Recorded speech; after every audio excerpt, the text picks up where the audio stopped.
That's interesting. So I've got the iPad upside down. That's All right. Yeah. All right. Hello. Welcome to episode 392 of the Self-Help Podcast with me, Ed Lamb, and my good pal, Sean Ufford. How are you, Sean? I'm okay. I'm eating a bit of chocolate cake because it's chocolate cake time. I've just finished the chocolate bar. So, yeah, we've just been reorganizing your camera a bit. For those that don't know, we put these out on YouTube every week as well now. So you can see us talk. See it. I mean, we're not looking too bad today, are we? I've had a haircut finally. Speaking as a Greek god, I could do with a haircut. But yeah, I think the video was kind of making us look like we were looking in separate directions. Hopefully now we're looking at each other a bit better. But yeah, we're getting there, aren't we, Sean? This technology lark, eh? Because why don't they have the camera in the middle of the screen on these things? On your iPad? I guess it is the middle of the screen if you're portrait, but if you're but if you're landscape and stuff. Yeah, well, I'm on a laptop and it's right above. It's up here. Oh, right, yeah. So I'm on an iPad, so it's to the side. Yeah. Hey ho. You can't please everyone, can you? But no, I mean that's a good point. A listener, a viewer, let us know about. So brave new world, we're getting there. But yeah, you can watch us. You can just listen to us through Apple and Google Podcasts and all Spotify and all that stuff. And you can get some free meditation files at liveinthepresent.co.uk if you put your email address in the box. We're talking this week about the 12 days of kindness, which Sean has scribbled and cobbled together for a blog post, but I'm sure he put a lot of thought into it as well. No, what actually happened was I was going through some old stuff. I was sorting out some files and I came across a copy of the Happy newspaper, which I've actually used as my resource because we get it sent to the house anyway. But it was one that we used from 2016. Right. And they were looking at, okay, let's change the 12 days of Christmas and let's have 12 days of kindness and that kind of stuff.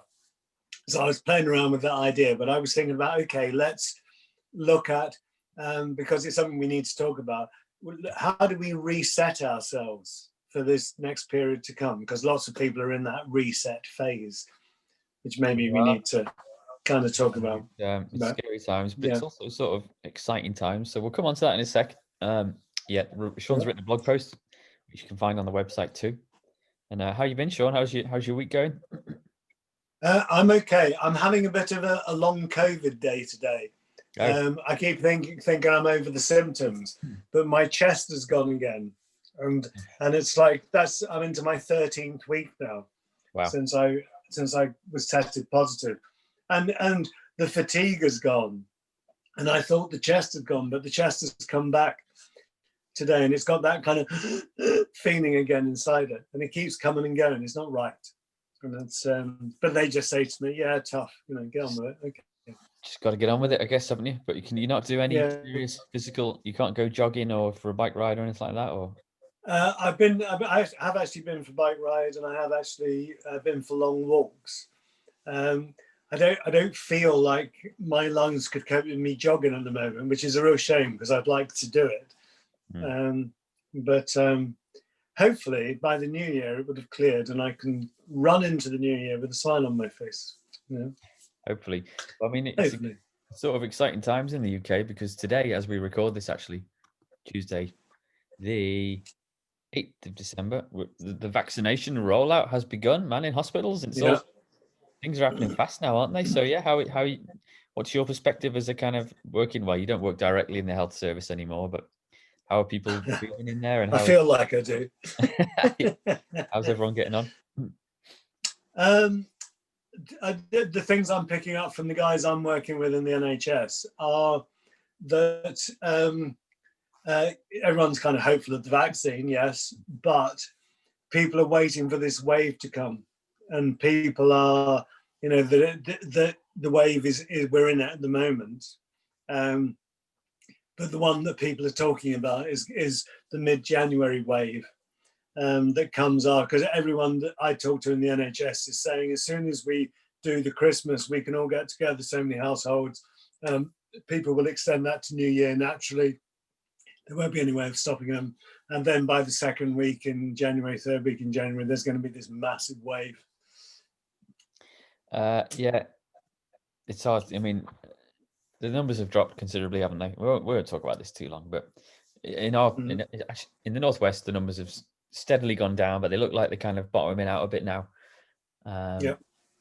In preparation for everyone to get together over Christmas, me included. I've got plans with family that we're going to try and be safe and all that. And I've got a 91-year-old grandma who, even if she has been vaccinated by then, I'm not sure whether it will have fully kicked in to start working magic. So still got to be safe, haven't we? It's going to be a mad month or so, and let's wait and see. Maybe people will have to have a postponed Christmas. Like if you can't be together with your grandmother, then maybe at some point in January, when her vaccine's working and everything else, maybe you could have a revisit, Christmas revisited. Maybe, yeah. I mean, we're going to get all the usual Christmas madness. For a start, the shops have just opened, so I haven't been to a retail park in a while, but I might just nip down to one in the next week or so, just to kind of pull out a deck chair and just watch the mayhem, because we've got this condensed shopping period. Plus, a lot of people are going to be on the move, aren't they, on the 22nd, 23rd of December? So the motorways and I don't know about the train stations are going to be clogged. It's going to be an interesting time, innit, on planet Earth. Yeah. I was speaking to somebody yesterday who'd been in the Trafford Centre on Sunday and said it was absolutely heaving, and no one socially distancing, a lot of people not wearing masks, and it makes you think, oh my God, I know. It is what it is. In London, they pedestrianised Regent Street at the weekend. All right. Which is something people have been campaigning for a long time, and it had the desired effect, because as soon as you get rid of like the 80% of space that was given to taxi drivers and the buses, people just flooded into the street. And normally it would be like an amazing sight, finally, this amazing space in London has been opened up to everyone. But it was more of a bit of a scary picture, really, of a lot of people close by. It's like, oh man, it's tough times, isn't it? We won't talk about that much more, because we'll crack on. We're doing the 12 days of kindness, aren't we, Sean? So why did you get onto that? And what's your view of the 12 days of Christmas? What's your kind of take on the Christian side of things over the festive period? I'm quite happy with the whole thing, really. The ceremony, the bit that was acknowledged at this time of year was the solstice prior to Christianity, which was the end of the darkest night, the longest night, and the beginning of the shortening of the nights and lengthening of the day. So it was the light coming out of the dark. And that is like a renewal. And the whole Christian story is about a renewal and newness. So, I mean, it's the same thing, which I'm, like I say, more than happy with. It's great. The issue that came across to me, because when I was reading back through the Happy newspaper, which is a great newspaper, it was that I'm seeing so many people at a business level, at a professional level, at all different levels of their life, even an education level.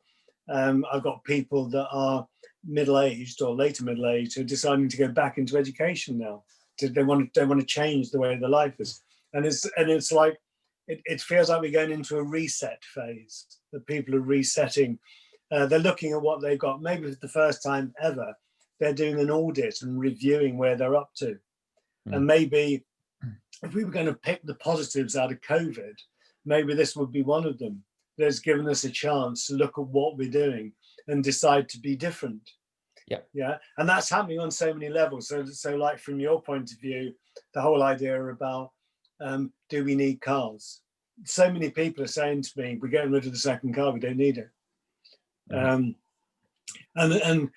quite a few people have told me how much cheaper it is to use the bus and the train and to use a taxi every now and again than it is to run a car. Okay, cool. That's progress. But that's what I mean about reset. Maybe we're looking at a reset which could happen certainly financially and from a business point of view. But maybe it happens socially, but also individually. So I was looking at going from those kind of 12 days of Christmas to 12 days of kindness, and like 12 days of reset. You know, it's that whole thing, but doing it positively, because all of us, even you and I, you know, we come online today, we're talking to each other, and we're talking about all the tough stuff that's going on before we get into the positive. Yep. You know, and how we're not meeting people these days and going, oh, isn't it cracking? Oh, it's amazing. People say, oh, bloody hell, where are you up to? You know, and we focus on the negative. So like my suggestion is, okay, if we're going to do this reset, and we are in the reset, then maybe we could actually engineer that bit and do it positively. You know? Yeah, no, totally. I mean, yeah, maybe I like a good mode as much as the next person, but I am quite excited about what's going to happen to humanity in the next 6 months, let alone the next 10 years. But you know, planet Earth is forcing our hand a little bit on certain things, isn't it? And but I hope that a lot of people can see the positives in the situation we're in. And yeah, change can be exciting, can't it? And yeah, necessary. Yep. And from our point of view as Brits, or as UK is, we've got the added issue of Brexit happening, which looks like, you know, it looks pretty dodgy as to whether we're going to get a deal or not. Which means that we're going to have to reset so many things. You know, we're into reset phase now. No, it's mad, isn't it? Yeah.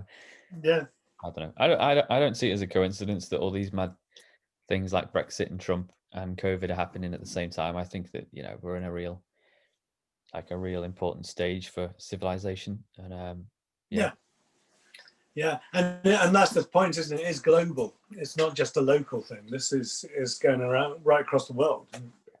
Should we go through the 12 points then? I mean, I should say that you do have the Live in the Present book is a 10-step process, isn't it? So have you taken that and just added a couple on? No, not really. I mean, I've in some ways, yes, and so I recommend look at the book. If you track back through I don't know whether you could put a resource up for this, but if you track back through the podcast that we've done, we actually did a podcast on each step. We did, yeah, episode 100 through to 109, 110. Right. A series on it, so I'll link to that in the show notes so people can find it. Yeah, easily. Yeah, which is good.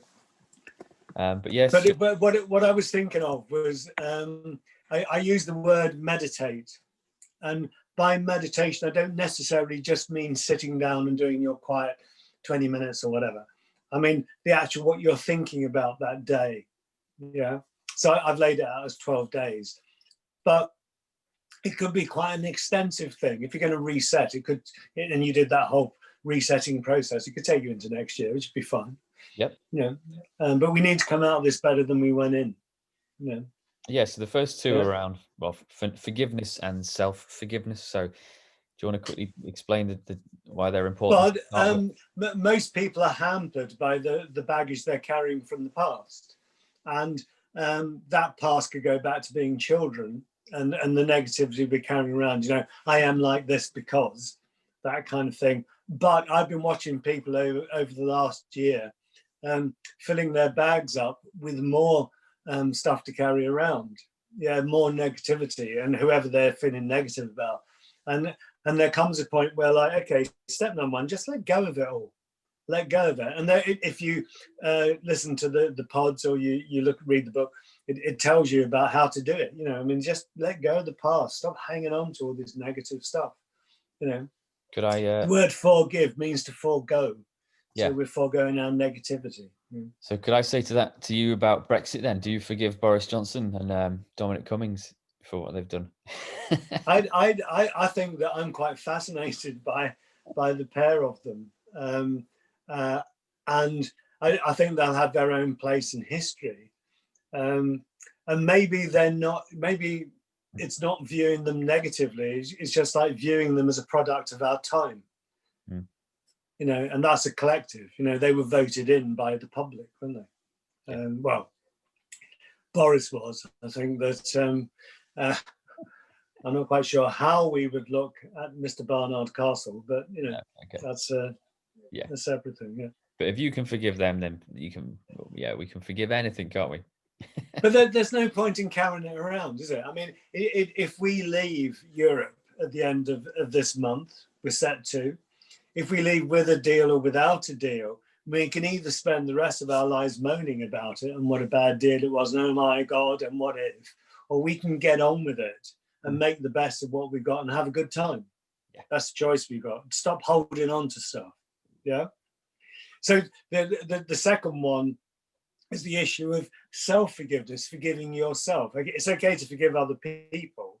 Yeah, I can forgive you because you bashed into my bike.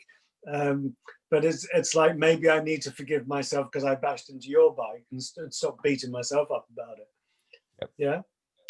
So trying to get a bit of positive and self-esteem. So the thing that I say in the book and the thing that I like is the idea of being able to go to the mirror, look yourself in the eyes and say, who loves you, baby? And having that positive relationship with yourself.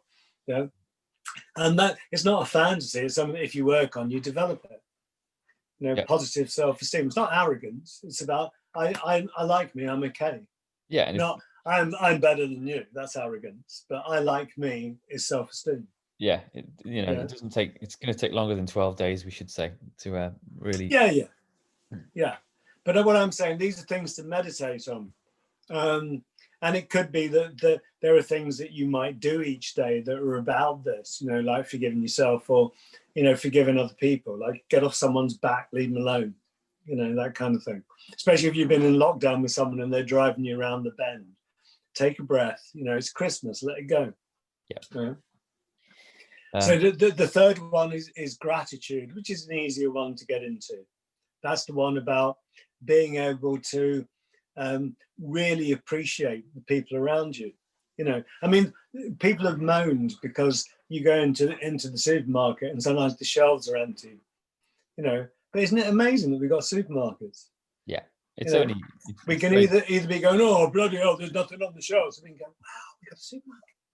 No, it's only been very specific things that have been empty, hasn't it? Like toilet roll for some reason, and maybe pasta was out, but there was always and flour, and there was a million other things that could get you through the day, or you could try instead. Maybe not as a toilet paper replacement, but as a meal replacement. There's loads of stuff out there in there. But what did we do? What did we do before we had toilet paper? What did we do? Leaves? Leaves? I don't know. I mean, There hasn't always been a toilet paper factory, has it? Didn't the Romans use a sponge on the end of a stick? Yeah, I'm not sure actually. I mean, the French, I don't know. Well, there are cultures that don't use toilet paper even now, aren't there? And quite advanced cultures, and bidets are a thing, right? Sometimes people have bidets in their bathroom. Let's be grateful for bidets. When I was in India, and people in the villages in the morning would very often go out into the fields to have a poop, because that was where you did it, and because they were vegetarian, it was good fertilizer. But they would go out with a towel and a bowl of water, and they would wash themselves when they had a poo. And they thought that using toilet paper was absolutely disgusting. That what an uncivilized, evil thing to do. Why would you smear stuff around your bottom? Wash it off. Wash yourself. Why would you? And they couldn't believe how dirty people were in the West. So maybe we shouldn't be quite so grateful for toilet paper, hey? All right, we'll move on from that one. That's a bit grim. But that idea. Go on. No, just the idea of gratitude in general it's an easier one to get, because it's not just it's the objects, it's the people, it's the things around us right now that we can all find something, can't we? No matter how low we are, to be grateful for, because you're listening to a podcast right now, so that's you've got some form of technology that's putting that into your ears, and be grateful for that. Easy. Then the next one is the idea of actually being in the present. Have you got your thing from Rachel that you could read out on that? Oh yeah, so long time listener, Rachel sent me a poem. Yeah, hello Rachel, how you doing? Hi Rachel, brilliant. I need to reply to your email, but it's from a book called Homebody by Rupi Kaur. It's her third book, and the poem, really simple: I'm either romanticizing the past or I'm busy worrying about the future. It's no wonder I don't feel alive. I'm not living in the only moment that's real, present. So yeah, beautiful little living the Yeah, present in there. Nice. yeah, yeah. And that whole idea about living in the present. Who was it? It was a cartoon, wasn't it, where the guy said, um, "This moment is a gift. That's why we call it the present." Mm. Yeah. Never Who heard. was that? I don't know. Can't remember. But it was very apt for this time of year. Mm, Live in the present, be in the moment. Yeah. If you're worried about what was or what will be, then you're actually missing what's going on around you. yeah. Oh, beautiful, man. But I mean, do you think you're good at living in the present, or did your mind drift as you go through the day to, what you got to have for tea or what's going on tomorrow? I think over the years I've got better. I don't get into anxiety and worrying. That's not my thing. I can plan what's going on tomorrow, but I cannot be bothered anymore to lie awake at night worrying about what's going to happen tomorrow. It's like it's going to happen. I can't get into anxiety anymore. There were times in my life when I did, but I think they're complete and utter waste of time. Be in the moment. And you only learn to be in the moment by practicing, which takes you back to mindfulness and meditation and all that kind of stuff. Or doing mindfulness practice, you don't have to just meditate. No. The next few, actually, they kind of get into finding out who you are and creating that change. Well, the issue is that when you look at the question of who am I, who are you, do you like what you're seeing? If you're going to write a description of yourself, do you like it? And that's quite a powerful exercise to do at any point in your life, because it changes as you go along. But if you don't like what you've got, then what do you need to change? Because that's the next step. It's like creating change. And we're moving into a new year. If we're going to reset, and you're going to reset your life, where do you want to be this time next year? Yeah. We can either be looking at, oh my God, it's all going to be terrible, and or we can start planning and resetting and starting to enjoy this experience. Okay, this is where we are. We can't change that. Where would I like to be? Yeah. I'm on a course with some people related to linked to some funding that I'm getting for my new business to run some projects. And so I've been working with this really cool group of people for like 6 months online. Yeah. And we had our last proper meeting last week, Wednesday, Thursday. And at the end, we were kind of all summing up, and the facilitator, that was the teacher, she's brilliant, asked everyone so we'd all take it in turns, and each person in the group had to be spoken to by everyone else about the positive things about that person. So you had to think of something positive to say about that person, and then the person had to sit there and take all these nice warm words from folks, and it was beautiful, man. It was like, we should do this with friends and family all the time. It's really good. The weird thing about those kinds of exercises is that very often the person that's sitting listening to these positive things about them starts to get emotional, and might even end up crying, because we're not used to accepting positive feedback. We're used to people slagging us off and telling us off, but to actually give us the positive can make people feel a bit which is a really powerful experience. It's good. It's worth doing. Really good. So that was cool. Yeah. So yeah, once you figured out who you are, how do you start getting? Well, then it's the issue about what do you want to change? Yeah. Because no one's perfect. Even I am not perfect. There's things that need to be worked on. So it's like, if I can work out what it is I need to do, and sometimes we need to sit down with another person, a mentor or something like that, or family, friends, whatever, and talk about it.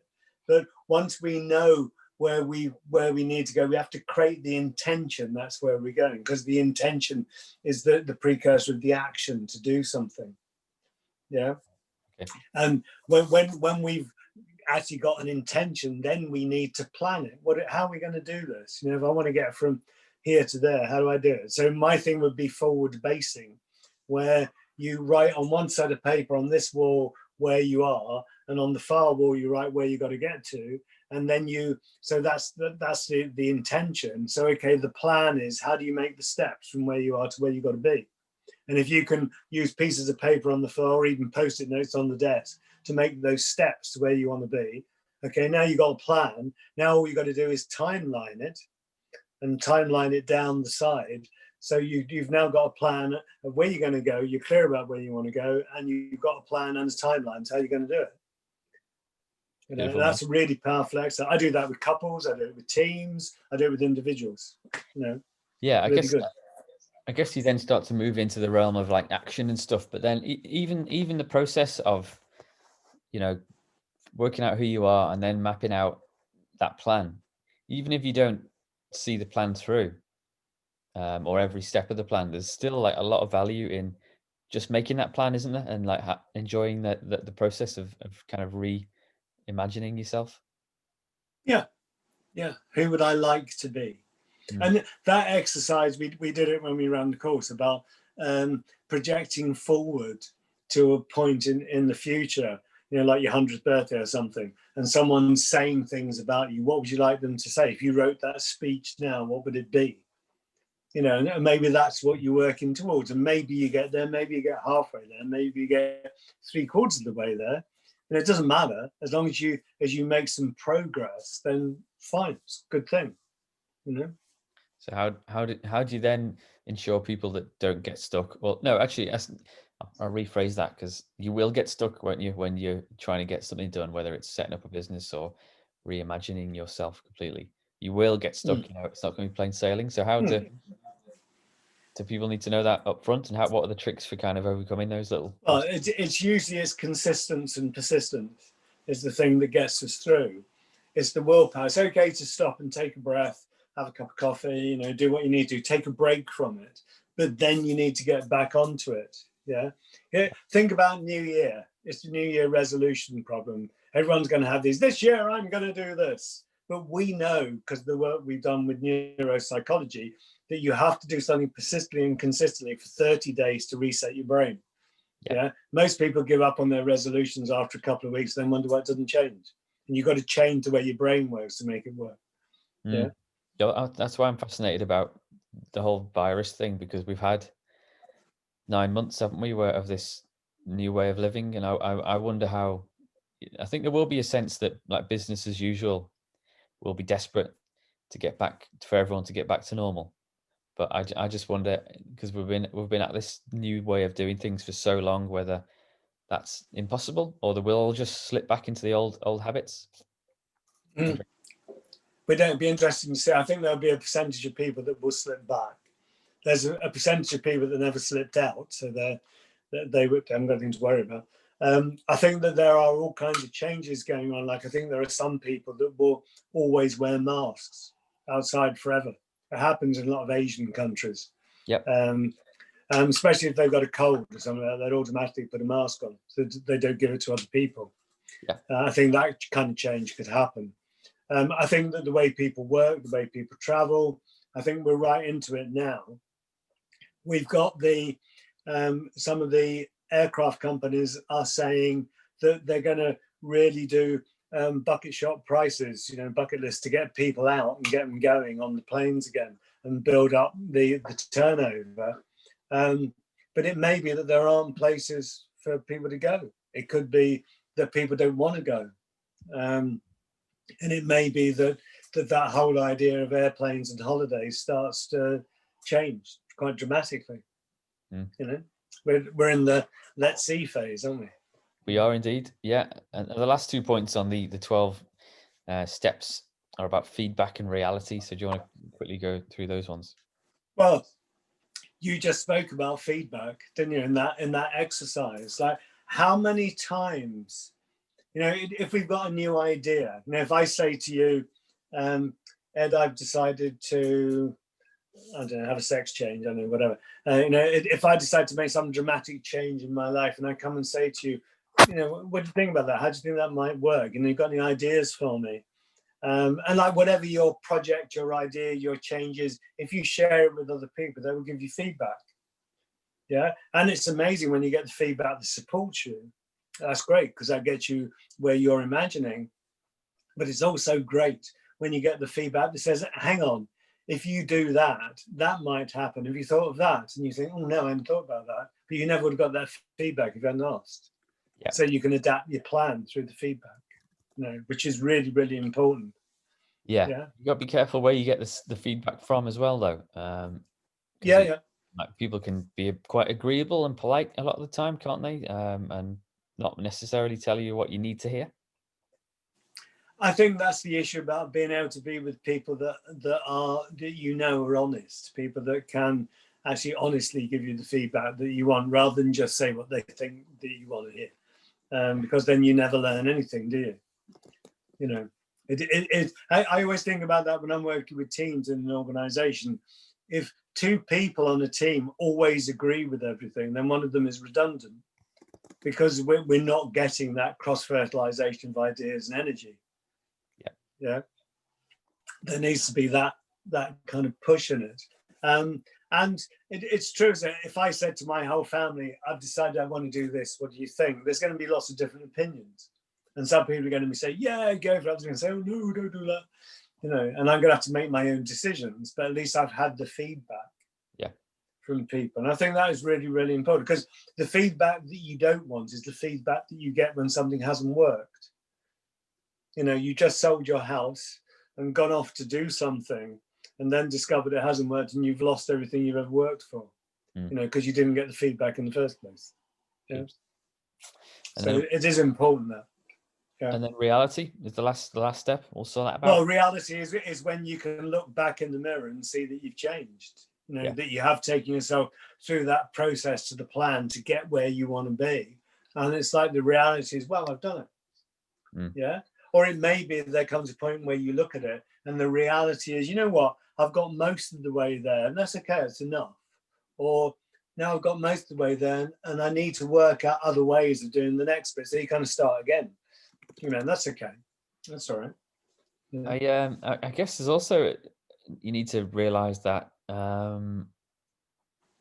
once you hit that reality stage and it's kind of that euphoria almost, it's almost like at some point you need to realize that you're going to be back at step one. So I don't know, the time frame will vary depending on what you're doing and how you are, but what kind of resilience and how can we build in resilience so that I've just found out a story about what was his name? Tony Heiss, I can't pronounce his name, I'm sorry. So he was the CEO of Zappos, and he wrote this really cool book that I've read, but I've forgotten the title of it. Built this huge $1 billion company, and he committed suicide, or he died very recently. I'll link to his Wikipedia page, but he was a kind of a real one of those Silicon Valley entrepreneur geniuses that seemed to have it all, but was really unhappy. So he's just passed away. So how do we make sure that we don't reach that stage where we seemingly have it all, but we don't? I think that the issue, because I have worked with so many people that have so much, who have been so miserable, and they've been chasing the acquisition of things materially because they thought that's where happiness is. And I think that's when we're not happy with what we've got like that, is when we need the therapeutic input. That's when we need the coaching, we need the psychotherapy, the mentoring, because sometimes we think it's a bit like if you say to people, what would you really want, and they say, oh, I'd really like to win the pools, win the lotto or whatever, and it's like, okay, if you won it, what would you do? And it's like, I don't know.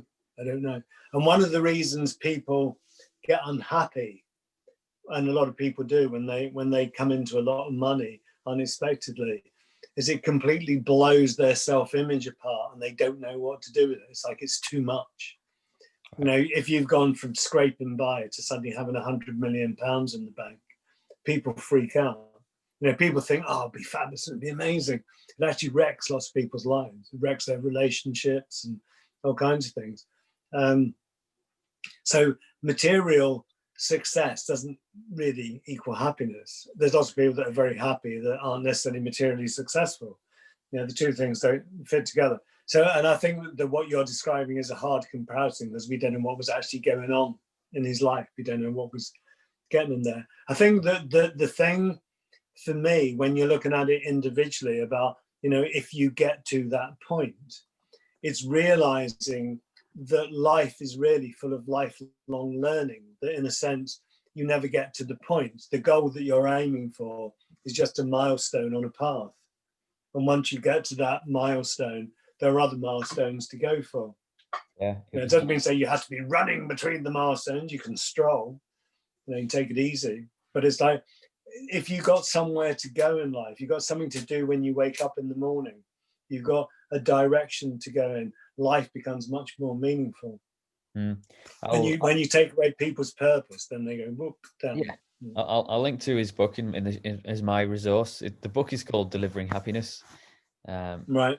I read it quite a few years ago. It's really cool, but I might reread it again now, knowing that what the end of the story is now. And I'll put I'll link to a blog post about what an article about what happened to him and why they think it ended badly for him. I think he was 46, 47 years old. So I'll put that in as my resource of the week. What about you? I'm putting the Happy Newspaper in as my resource. I put the link up there for it. A nice woman does that, needs our support. So, get it. She sends it to you direct, and it's all about things that make you feel good. Hey, it's not bad news. It's a positive experience to read it. It's good. Cool. All right. Yeah. All right. That's a good one. livingthepresent.co.uk, all the show notes, links, and blog posts, all the previous stuff there. You happy, Sean? We all done? I am always happy. Just sometimes I'm more happy than others. Yeah. So I'm fine. We need to get a few in the bag, don't we, before Christmas? So maybe we'll so we can have a lazy time over Christmas. Yeah, I don't want to speak to you. I'm not going to be able to see you, but I don't want to see you over Christmas. Flipping heck. Yeah. I'm going to come and sit outside your house and look through the window. All right, you can sit out in the rain. It's grim out there today. Well, unless maybe rain's your thing, we shouldn't be. Yeah. You can be happy when it's raining, can't you? Yeah. It's just God crying. That's all. All right, Sean. Tears of joy. Yeah, you take care. See you later. Bye. Bye. Bye.